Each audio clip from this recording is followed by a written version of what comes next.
Hey guys, my name is Ryan, welcome to HitScan. We have patch notes to talk about as well as some other bits and pieces of news that I really wanted to get to, and also a shout out to Alienware coming in a little bit later because I recorded some cool stuff with them that I think you're going to be interested in. It was a lot of fun. Before we get onto the patch changes, where there is some Deathmatch Changes for example, which I'm a big fan of, I wanted to start with a potential agent teaser that came in with a Jet social media takeover.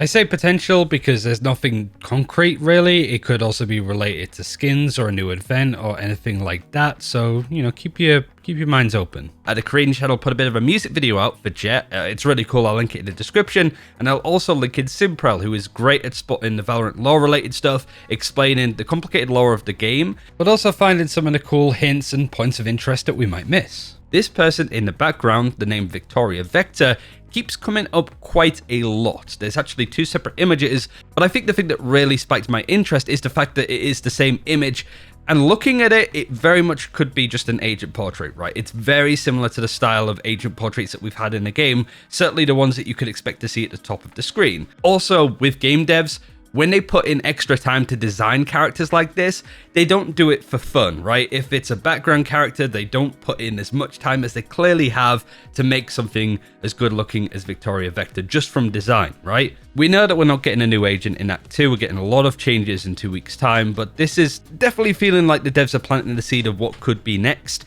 and the devs like to do this, whether that'd be like an agent teaser for the far future like they did with Chamber with a voiceover when Fracture was added, or whether this is just to do with skins, because we've had a lot of stuff like that with the recent Protocol ones as well, with the dystopian future.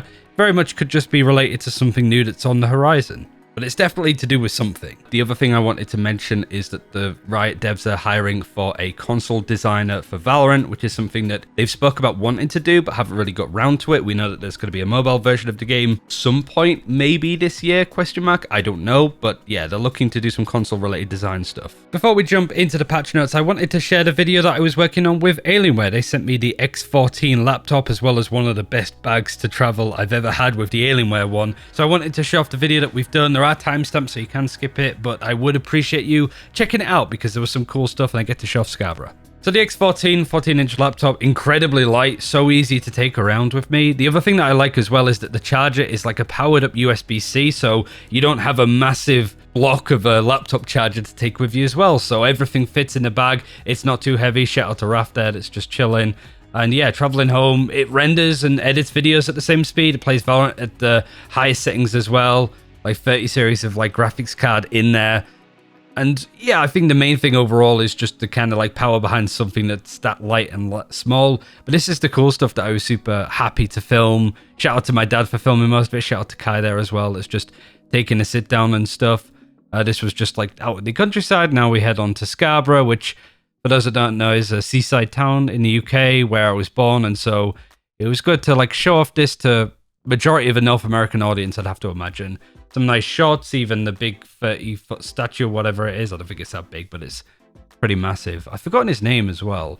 But the laptop was super good. I really liked the bag as well. I took it away with me recently when I did VCT. So here's me setting up and filming the video that I did for Act 2, where Anna announced that there's not going to be a new agent or a new map this next update. So yeah, if you want to find out more information, the Alienware update live stream is still available. I'll link it in the description, but if you are interested in more information on the X14 and even the bag, which I thought was amazing, you can check that out in the description as well. Thanks for watching, thanks for the support, Alienware. Now let's get on to the patch notes. Now going over the patch notes, one agent change, it's not a major thing, but it is to do with Brimstone's ultimate orbital strike now properly blocks gameplay visibility whilst it's active. This means two major things. You'll no longer see enemies on the minimap when they're in the ultimate, so you won't get that intel, but also any visible utility, for example a sky flash or a silver recon, it won't ping anybody that's in that ultimate because it's meant to be opaque. You're not supposed to see into the orbital strike, right? More quality of life. This isn't a Brimstone buff. I'd even say it's a negative because you lose information and intel that you could garner from playing Brim. But maybe there's more coming in the future, right? Who knows? Big changes, which are a big surprise, come to Deathmatch. The main one, I think, is the respawn timer has been reduced from 3 seconds to 1.5. I don't have any gameplay of this as of right now, not from the Korean channel. So what I've done in the background is taken some old Deathmatch gameplay where I die a lot, there's plenty of that, and just mocked up what the respawn timer would look like instead of 3 seconds, each of it being 1.5. So you get a bit of a gauge of what it feels like. It's not quite the same as the sort of warm-up timer, I suppose it would be, where as you instantly die, you respawn somewhere else, which I think is what people would prefer. But hey, I'll take 1.5 seconds over 3. I guess it's one of those things that if we, as the community, feel that 1.5 seconds is still too long, we can push for 1 second, 0.5, see what the devs think. It's one of those areas that play it a little bit, be vocal about what you like and what you dislike, and maybe, just maybe, we can get that timer down and down to a certain point. Another big change is that they've removed and relocated dangerous spawn locations, which could also increase the likelihood of you facing against another player in an encounter when you spawn. I think we've all experienced this. I don't know what's the worst map for it, maybe Fracture. What do you guys in the comments think? What is the worst map to play for being flanked and, you know, pushing out of a position? Let's say on Bind, you get spawned on B Fountain, you push up B Long, just as somebody else spawns at B Fountain to just shoot you in the back, right? Dish on Fracture is notoriously bad for that. So now you not only have these dangerous spawn locations, but also you will be spawned in a place where you're there to have a 1v1 encounter, and hopefully just not get flanked and killed by somebody that kills both of you. The spawning logic will now favor respawn locations farther away from where you also were just killed. So if you die on B Fountain, you get killed on B Long, you get spawned on B Lobby, the same player just runs up and kills you because he hears you respawn. A lot of tilting stuff has been removed from this. And also the warm-up phase will not spawn you in weird positions. There'll be more spawn logic. This is most likely to the fact that when you spawn in, 3 of you spawn on top of each other. So that's when the knives start coming out and the right-click classics because somebody's right in front of you as you spawn in. Bit of a weird one, but that's been removed. A lot of big changes to Deathmatch considering all of the big stuff were expected to happen in 2 weeks. So maybe more to Deathmatch. I'm very unlikely on that front. But with maybe map reworks with the likes of Icebox, which we don't know when that's going to be. I would like it to be in the next act, but we really don't know.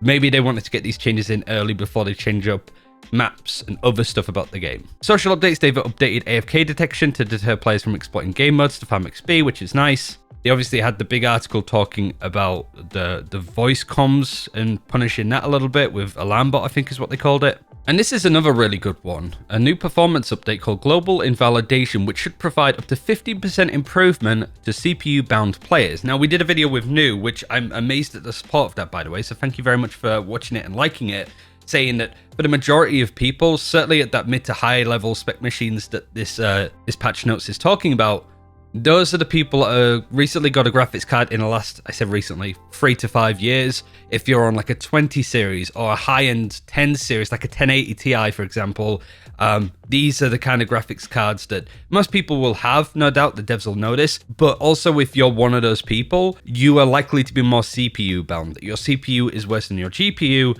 which is similar to my old PC, right? I had a 2080 Ti, I think, but a i7 6700K processor, which, yeah, was problematic. So if those benchmarks are close to yours, you should actually see a real nice benefit from these gains. Your machine's performance will vary, of course, depending on what you run, but they also tested it on the PBE. No doubt New's going to talk about this a little more, maybe on his channel, maybe on his Twitter. So I'll link all of that in the description below, just so you can have a look. And if you have any questions, go and ask him. He might be able to answer or make some content that suits you. He also added in a system to return to strongest weapon. So if you had a Vandal the last round, you died, you still have money, you could just press a hotkey, whatever you choose, to re-equip that weapon. I don't know if this includes abilities. It doesn't sound like it, so go careful with that.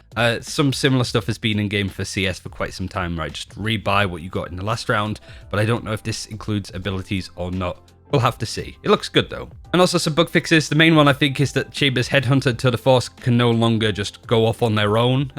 The Tour de Force decides to go for a bit of a flank or lurk play whilst the Chamber's still with you guys. That's no longer a thing, thank God, because it was kind of weird. But other than that, not really much else to go over. Like I said, we're expecting in 14 days' time to have a big 3.0 patch change where every agent could be updated in some capacity. That's what we're expecting, right? From like last year. But the fact that we have some changes in this one are really exciting. I'm a little bit worried about Brimstone. I hope he gets some love in this next upcoming patch.